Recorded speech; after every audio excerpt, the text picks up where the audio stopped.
या न्यूज बुलेटिनचे सहप्रायोजक आहेत गोकुळ।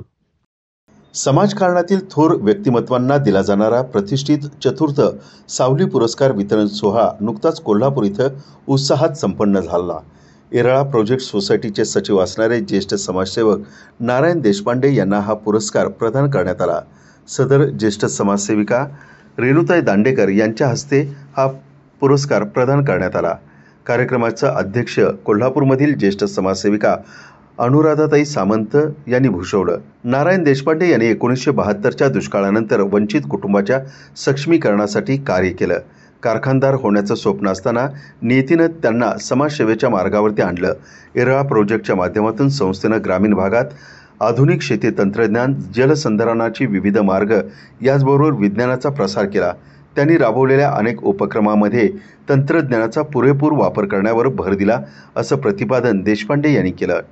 शेतीतील विविध प्रयोग, शेतीमाल विक्री, जलसंधारण, शेतीपूरक उद्योग अशा शेतीतील विविध उपक्रमांबरोबरच संस्थेनं सोलर, विंडमिल यासारख्या अपारंपरिक ऊर्जा, विज्ञान अधिष्ठित शाळा, क्युरिओसिटी सेंटर, शाळेतील मुलांना सक्षम करणारे सायकल बँक, मुलींसाठीचं निवासी संकुल अभ्यासिका असे विविध उपक्रम राबवले।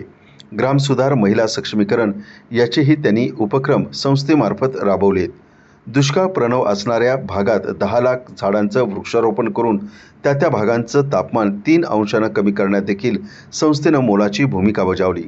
प्राध्यापक शिरीष शितोळे यांनी मुलाखतीद्वारे नारायण देशपांडे यांचा जीवन प्रवास उलगडून दाखवला। सावली संस्थेचे किशोर देशपांडे यांनी प्रस्तावना केली। जुई कुलकर्णी यांनी उपस्थितांना पाहुण्यांची ओळख करून दिली, तर मानपत्राचं वाचन सखी गोखले यांनी केलं। सूत्रसंचालन रविदर्शन कुलकर्णी यांनी केलं।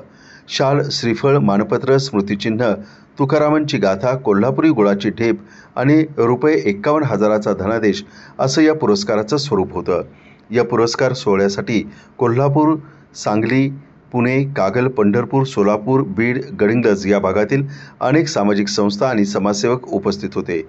तसेच प्रकाश मेहता, दिलीप बनसोडे, मनीष देसाई, संतोष पंडित, सुरेश खांडेकर, सुरेश सुतार, मंदाकिनी साखरे, कमलाकर बुरांडे, PN कुलकर्णी, नीना जोशी, अनिल चौगुले, गिरीश अभ्यंकर, अनंत जोशी, प्रवीण लिंबड, सुजाता गवळी, डॉक्टर दिग्विजय, राणे संकपाळ आदी मान्यवर उपस्थित होते। पुरस्काराच्या पूर्वसंध्येला कोल्हापुरातील स्वयंसेवी संस्थांचं एक चर्चासत्र देखील आयोजित करण्यात आलं होतं।